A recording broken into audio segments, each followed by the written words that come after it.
The digital এডুকেয়ারে সবাইকে আবারও স্বাগত নতুন একটা ভিডিওতে। এবারে কিন্তু কোনো ক্লাসের ভিডিও নয়, আমি একটা জরুরি নোটিফিকেশনের ভিডিও নিয়ে চলে এসেছি। তোমরা দেখতে পাচ্ছ আমার পিছনে একটা গভর্নমেন্ট নোটিফিকেশন। কিছুক্ষণ আগে West Bengal council of higher secondary education কিন্তু নতুন একটা নোটিশ জারি করলো একাদশ শ্রেণীর ছাত্রছাত্রীদের জন্য। নতুন সিস্টেম আপডেট হচ্ছে, যেটা তোমরা জানো কিছুদিন আগে আমরা শুনতে পেয়েছিলাম যে সেমিস্টার হবে, তারই কিন্তু অফিসিয়াল নোটিফিকেশন চলে এসছে। তাই দেখতে থাকো নোটিফিকেশনটা, যারা যারা মাধ্যমিক দিয়েছো তারা তারা অবশ্যই নোটিফিকেশনটা খুব ভালো করে দেখো। কি বলেছে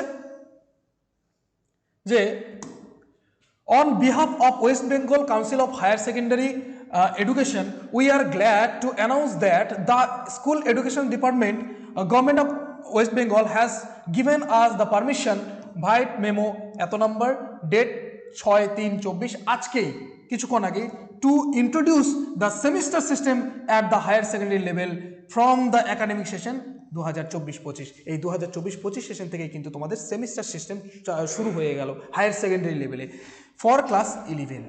এই একাদশ শ্রেণীর জন্য যে জিনিসটা এতদিন ধরেই চলছে যে কবে থেকে হবে সেটা কিন্তু সেমিস্টার সিস্টেম হয়ে গেল officially. And subsequently from the academic session 2025-26 for class 12 এবং 2025-26 মানে যারা তোমরা একাদশ শ্রেণীতে পড়বে তারাই যখন 12-এ যাবে তখন কিন্তু সেটাও সেমিস্টার সিস্টেম হয়ে যাবে উচ্চ মাধ্যমিকটা। ঠিক আছে, তোমরা এই প্রথম উচ্চ মাধ্যমিক দেবে যারা সেমিস্টার সিস্টেমে উচ্চ মাধ্যমিক দেবে।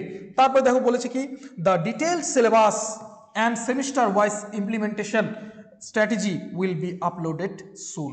খুবই তাড়াতাড়ি কিন্তু এই যে বোর্ড তোমাদের ডিটেল জানিয়ে দেবে, ডিটেল স্ট্র্যাটেজি, তাদের যে কীভাবে সিলেবাস হবে, কোশ্চেন প্যাটার্ন কী হবে, সমস্ত কিছু কিন্তু খুব তাড়াতাড়ি জানিয়ে দিবে। তাই দেখতে থাকো, সঙ্গে থাকো দ্য ডিজিটাল এডুকেয়ারে। সমস্ত ইনফরমেশন আমরা তোমাদের খুব তাড়াতাড়ি প্রদান করব। এবং এখানে কিন্তু দ্বাদশ শ্রেণীর ক্লাস শুরু হয়ে গেছে, ভিডিও আপলোড করা শুরু হয়ে গেছে। তোমরা দেখতে থাকো, ফ্রি অফ কস্ট সমস্ত ভিডিও পেয়ে যাবে। এবং যারা যারা আমাদের এই ইনস্টিটিউশনের কাছাকাছি রয়েছে তারা তারা অবশ্যই অফলাইনে ভর্তি হয়ে যাও। অফলাইনে তোমরা এত সুন্দর প্ল্যাটফর্মে ক্লাস করতে পারছো, যেখানে ডিজিটাল প্ল্যাটফর্ম ডিজিটাল বোর্ডে তোমরা ক্লাস করতে পারবে এবং সেই ক্লাসগুলো বাড়িতে গিয়ে আবার রিভিশন দেখার সুযোগ পাবে। অবশ্যই ভিডিওটা দেখার জন্য থ্যাংক ইউ।